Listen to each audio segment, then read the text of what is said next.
Hey everyone, the live stream for the Edge of Eternities happened this past Tuesday, July 8th, and as I predicted and expected in my last video, that the price of the collector booster boxes were going to go up. What I did not expect was how much this thing went up. I was saying that I would probably thought it was going to go into the high 300s. I think we were sitting at around 320, 330 at the time I made my last video, and it went all the way up to about 440. I saw multiple sales in the 440s, and it's currently sitting at around 420 right now. Really interesting stuff. I want to talk about why this is going on, why I think this is going on, and where do we go from here. So I'm gonna just transition to this TCG player screen so you can just see the price, what it's at right now, and I'm gonna just show you for comparison how some of the other more recent sets this year in Universe and Universe Beyond have done, and so we can get a good comparison. All right, so Edge of Eternities right here, it is sitting at 419.93. You can see this chart, it's just rising so rapidly, so quickly. You know, I was surprised. To be honest, I am still very surprised that this is doing so well. Because after watching the stream, and we saw a lot of leaks of cards. A lot of cards were leaked prior to the stream on Tuesday, and a lot of cards are continuing to be leaked now. This is just my opinion. I know a lot of people really like the set and everything, but I personally have not seen anything that's that incredible or amazing. Don't get me wrong. I really like the art. Art is subjective, but I really like the art. I like space. I think I'm still a little wary about this being like a hat set kind of thing, but I've moved past that, right? Let's just move on with it. This is a Magic the Gathering in-universe set. We have new heroes, new characters, a new dimensional plane area, and we have a new story, new mechanics. So that is cool. And we have shocklands. Shocklands are great. This is going to have a nice floor because of the shocklands. So that's going to kind of have that nice floor on the bottom. And it's certainly shocklands are better than the Verge lands, right? So we have that going for it. But I didn't see anything that blew me away, even with the reprints of those special lands. I think they look really cool, and I think they would look really amazing in Galaxy Foil. The Sliver Overlord, you know, I'm personally not a Sliver fan, but I know that's a very popular card, and the style they have it in is pretty subjective, whether you like it or not. That's fine. No serialized cards, which is also okay, but I just don't see anything really that amazing in the set. I hope, and I'm sure there will be some shining star. I really hope there will be some shining star that rises from this set that's going to have a nice impact on the meta or on Commander or on the game going forward. I really hope so. I do like the warp mechanic. That is a good mechanic, but I think it's kind of like a lot of the other mechanics where it's so tied to the theme of the space set that I just don't see it really coming back in any again unless we revisit the space theme, the space universe, or we have some universe beyond that's going to be in space. All right, so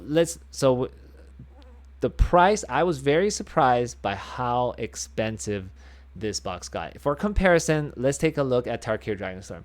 Now, I think it is the general consensus that Tarkir Dragonstorm is just a very, very good Magic the Gathering set. It's something that we haven't had for a while, right? Because prior to this, we had Outlaws of Thunder Junction, Murderers of Karlov Manor, we had Bloomborough. Bloomborough people liked a lot, and then we had Aether Drift, which not many people liked at all.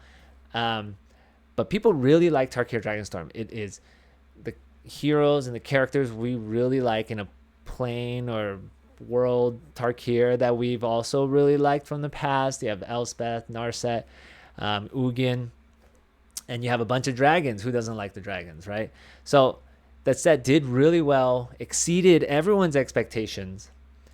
And here it is sitting at $325, which is a really good, don't get me wrong, a really good price for a Magic the Gathering in-universe set. Tarkir Dragonstorm came out on April 11th. That was the official release date. So it has not been out for even 3 months yet. And if you look at the chart, it never crossed the $400 mark ever, right? At least not on TCG Player, which I think is represented as a good representation of the market value of this product.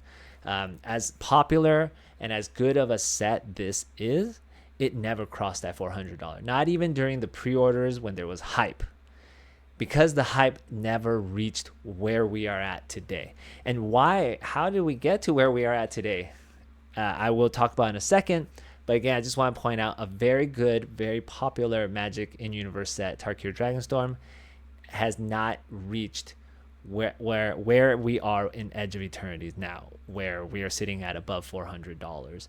Pre-order, of course, price is expected to come down, but as I will discuss in a bit, let's see if that will happen. I actually think there's a possibility where what we are used to in Magic the Gathering may not be the case right now. Okay, another in-universe set, Aether Drift. Look, I know people don't like Aether Drift. I mean, look at the chart. Even at its peak in hype, pre-order time, it never even surpassed $300. It got to $280 and crashed and kind of just stayed under $200 ever since. And this set released on Valentine's Day, February 14th. So it's been out for about 5 months almost. And in Aether Drift, if you look at all the cards, really nothing is that great from Aether Drift. No one's really excited about. People were excited when this set was announced, right? We were all excited about the box toppers and the Chrome Mox. It has a Chrome Mox reprint in there.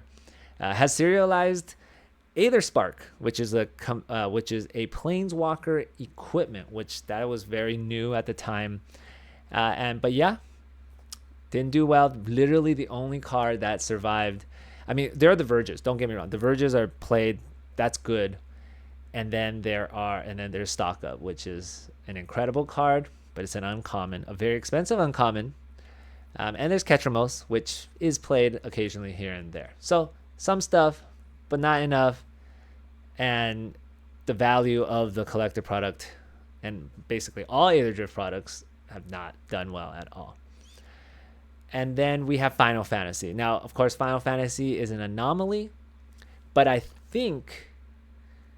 want to make the argument that what we saw with Final Fantasy is going to be the norm. I don't know how long it will last, but this will be the norm going forward, at least in the short term. And when I say short term, I mean maybe within the next year at a minimum. Okay, so Final Fantasy, right? Look, it just shot up, really never came back down. If it ever dipped, this is your dip in Final Fantasy from $1,200. I think there was some shenanigans going on that made it this number like under 1,000, but to like $1,150. This is it. This is the dip for Final Fantasy. Never looked back. I don't think we're ever looking back for this. But this is Universe Beyond. This is a very popular IP.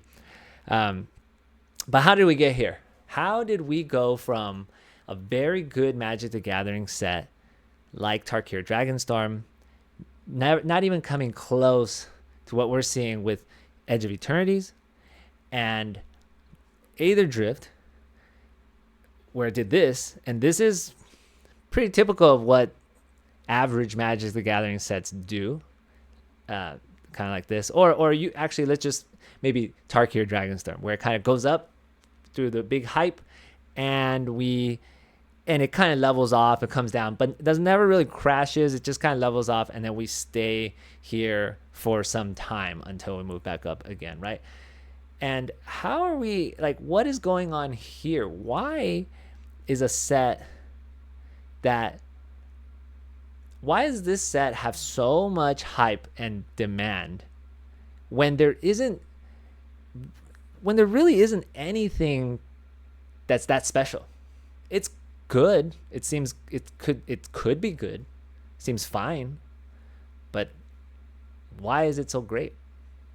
Let me know what you think is so great about Edge of Eternities. But here, let me tell you what I think. I think, and a lot of other YouTubers have already talked about this, so I don't want to get into it too much, but Final Fantasy brought in a lot of people.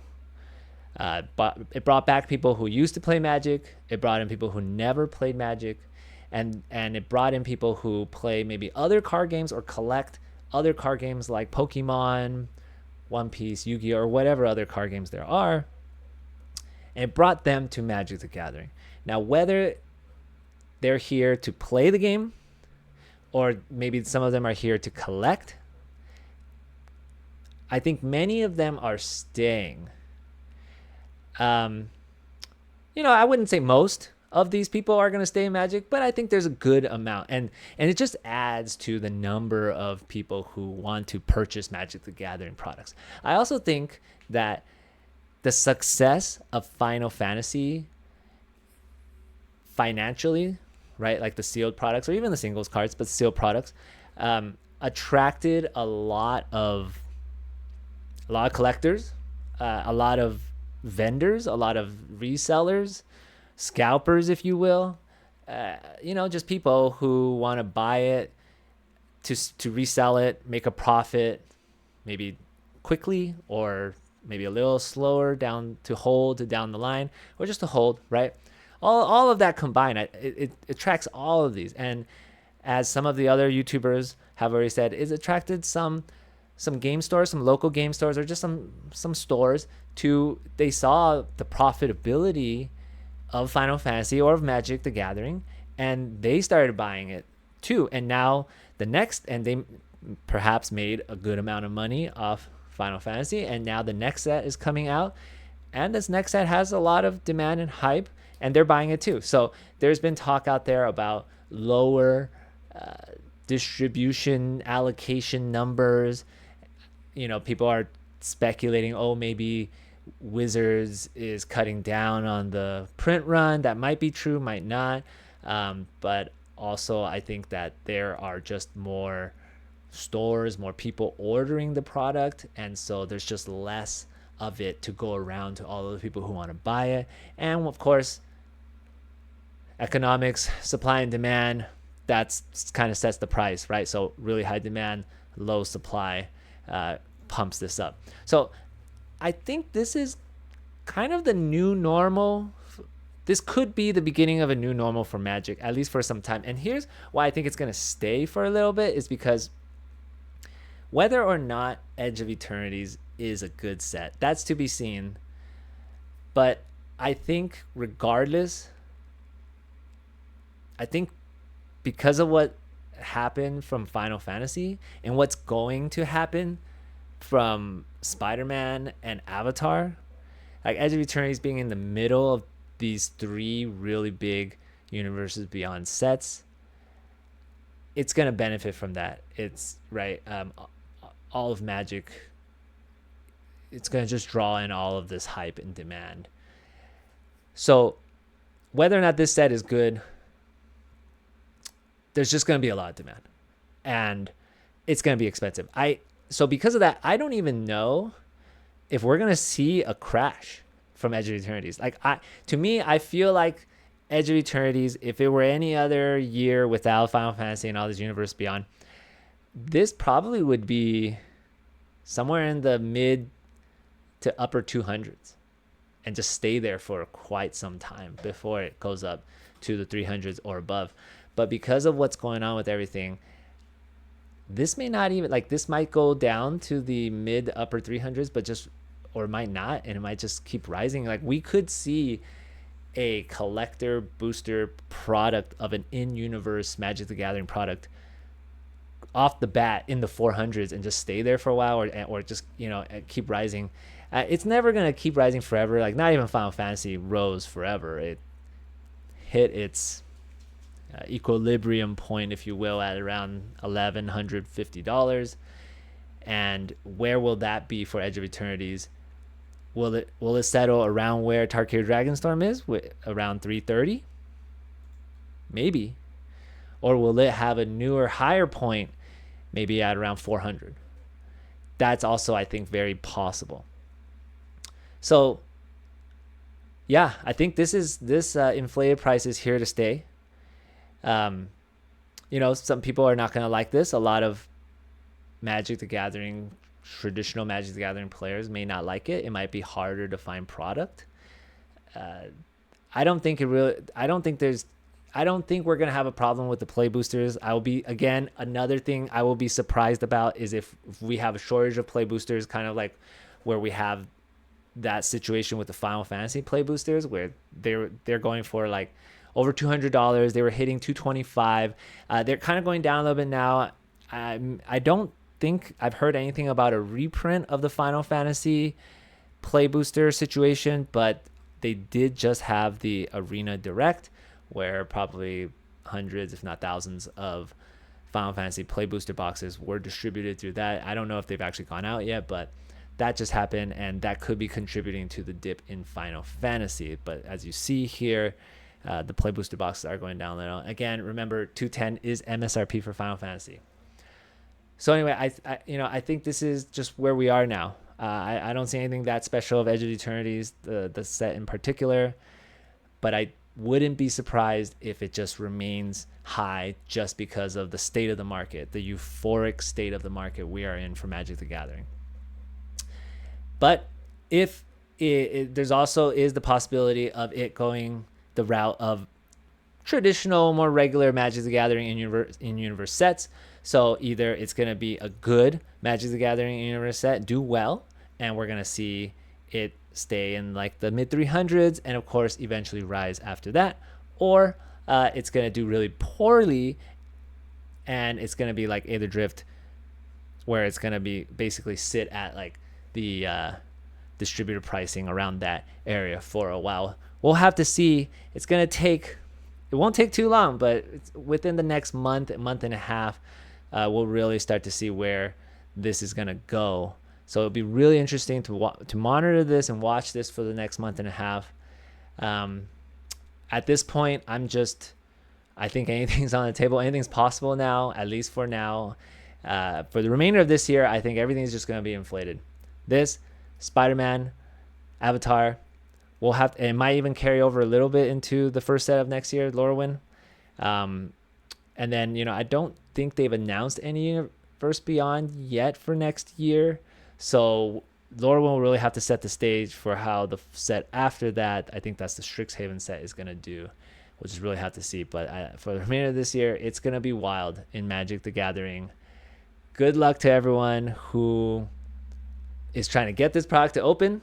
I definitely do not recommend paying $400 for it right now. At least wait till release. Let's see where this goes. Of course, there's always the possibility that, hey, we never really go low. Again, this stays above 400 the whole time, and you're like, oh, I should have bought 300. I think that's okay. I don't think you're missing out on that much. Just save your money and put it into Spider-Man. I think that's a better use of your money. That's just me. If you hate Spider-Man, okay, don't do it for Spider-Man. Do it for Avatar. If you hate Avatar, there'll be other sets in Universe Magic. If you really got to have Edge of Eternities, if you're really into space stuff, go for it. Have fun. But if you're just trying to flip this, resell this, or whatever you're trying to do, if it's something like that, invest in it. This is not the time to buy it. Do not buy Edge of Eternities Collector over $400 if you're just trying to invest in it or flip it or something. Just wait. There's there's a couple of things that could happen, but I think the two most likely scenarios is this is going to come down. Obviously, no idea how far we're going to come down.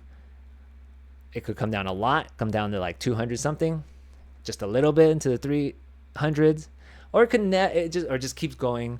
It won't go forever, but it keeps going. It goes into the upper 400s. It could even hit 500, which I will be absolutely blown away if that happens.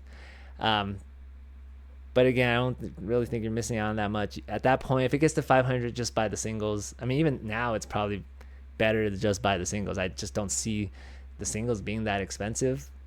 I mean, sure, some Shocklands or some cards in Galaxy Foil might be $200 or $300 for some time, but they'll come down. I mean, look at the Final Fantasy Surge Foils. They're coming down even, right?